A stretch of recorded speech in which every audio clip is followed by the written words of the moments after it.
Setelah melewati serangkaian drama dan peristiwa yang menyedot perhatian, Pilpres 2024 sepertinya sudah menuju babak akhir. Pasangan calon nomor urut 2 Prabowo Subianto dan Gibran Rakabuming Raka sepertinya sudah bisa bernafas lega. Mereka kini tinggal menunggu pelantikan sebagai Presiden dan Wakil Presiden 2024-2029. Tentu saja hal itu setelah Mahkamah Konstitusi mengeluarkan putusan sengketa Pilpres 2024 yang menolak gugatan paslon nomor urut 1 dan 3. Terus apa aja sih isi putusan MK dan alasan MK menolak semua gugatan sengketa Pilpres ini? Yuk simak poin-poin penting yang sudah kotak suara rangkum.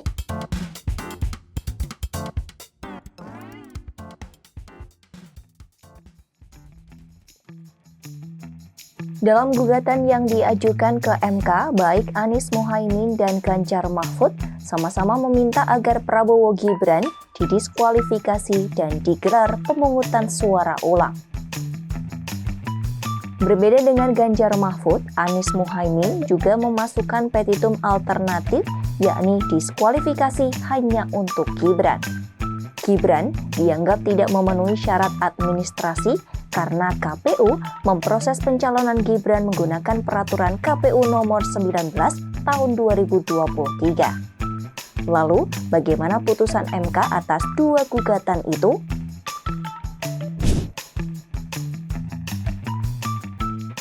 Mahkamah Konstitusi menolak permohonan sengketa hasil pemilihan Presiden 2024 yang diajukan calon Presiden dan Wakil Presiden nomor urut 1 Anies Baswedan Muhaimin Iskandar.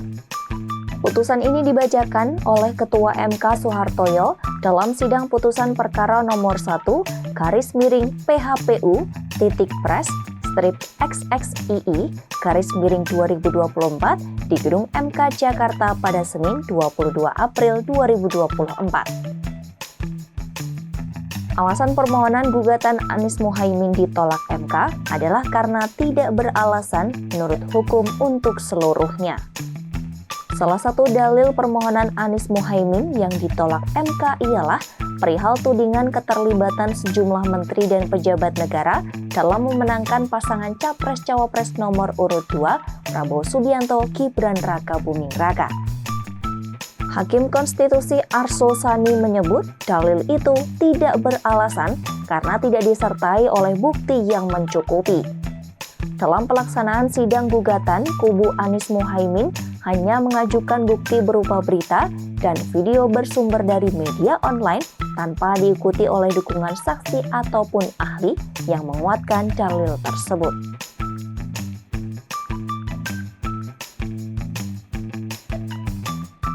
Sama dengan gugatan kubu Anies Mohaimin, Mahkamah Konstitusi juga menolak permohonan sengketa hasil pemilihan Presiden 2024 yang diajukan calon Presiden dan Wakil Presiden nomor urut 3 Ganjar Pranowo Mahfud MD. MK menilai permohonan Ganjar Mahfud tidak beralasan hukum. Oleh karena itu, MK memutuskan menolak permohonan sengketa hasil Pilpres 2024 yang diajukan Ganjar Mahfud.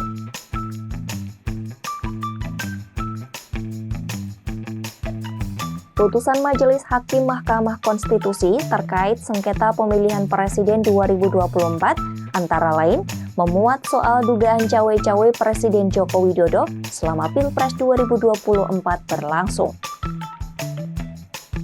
Diketahui putra sulung Presiden Jokowi, Gibran Rakabuming Raka, maju dalam kontestasi Pilpres 2024 bersama dengan Prabowo Subianto. Sejak awal pencalonan Gibran sebagai cawapres ini menjadi kontroversi dan diduga mendapat dukungan dari sang ayah Jokowi. Berikut ini hasil putusan MK soal dugaan cawe-cawe Jokowi pada Pilpres 2024.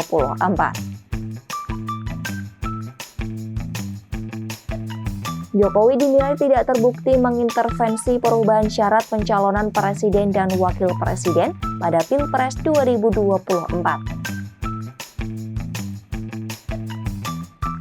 Menurut Hakim Konstitusi Arief Hidayat, berlakunya syarat pencalonan presiden dan wakil presiden dalam putusan MK nomor 90 tahun 2023 ditegaskan Mahkamah melalui putusan MK nomor 141 tahun 2023, putusan MK nomor 145 tahun 2023, dan putusan MK nomor 150 tahun 2023. Meski putusan Majelis Kehormatan MK nomor 2 tahun 2023 menyatakan Ketua MK terdahulu Anwar Usman melakukan pelanggaran etik berat akibat putusan MK nomor 90 tahun 2023, Arief menyebut hal itu tidak membuktikan adanya cawe-cawe yang dilakukan Jokowi dalam perubahan syarat pencalonan Cawapres 2024.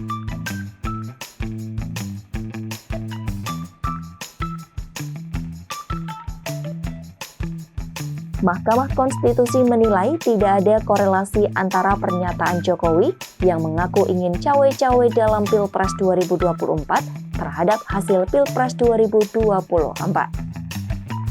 MK menilai bukti yang diberikan kubu Anies Muhaimin berupa artikel berita tidak cukup membuktikan Jokowi melakukan cawe-cawe.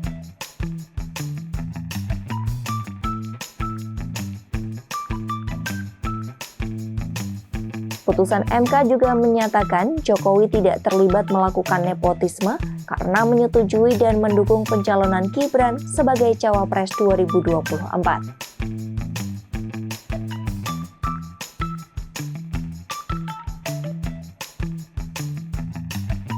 Tindakan Jokowi yang membagikan bantuan sosial belum dikategorikan sebagai pelanggaran hukum.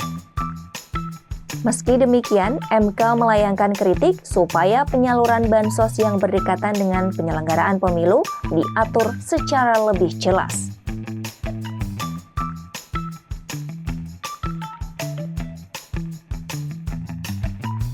Hakim Konstitusi Ridwan Mansur menyatakan pihaknya tidak menemukan landasan hukum terkait tuduhan ketidaknetralan Jokowi pada Pilpres 2024. Ia mengatakan tidak ditemukan landasan hukum itu sebab tolok ukur atau parameter ketidaknetralan presiden dalam pemilu belum diatur dengan tegas dalam peraturan perundang-undangan.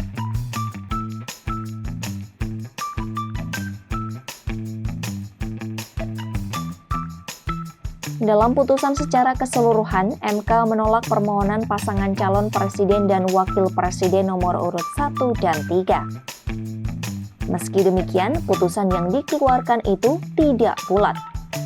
3 orang hakim Mahkamah Konstitusi menyatakan pendapat berbeda atau dissenting opinion dalam putusan perkara sengketa hasil pemilihan presiden 2024 yang diajukan paslon nomor urut 1 Anies Baswedan Muhaimin Iskandar.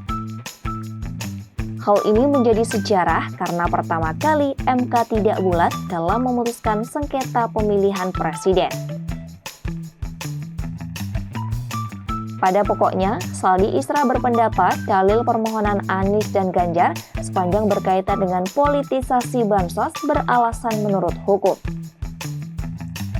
Sementara Eni Nurbaningsih berpandangan dalil yang diajukan Anies Muhaimin beralasan menurut hukum untuk sebagian. Salah satunya terkait ketidaknetralan pejabat di seluruh daerah.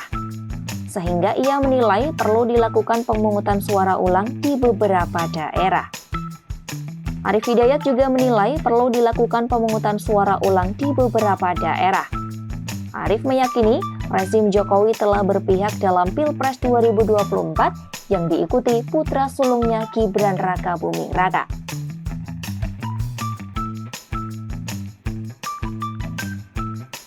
Anies Baswedan dan Muhaimin Iskandar menanggapi hasil putusan sidang sengketa Pilpres 2024 pada Senin 22 April 2024 dengan mengucapkan banyak terima kasih kepada pihak-pihak yang telah mendukung kubu 01 hingga sidang MK terselesaikan, termasuk para hakim yang menyatakan dissenting opinion.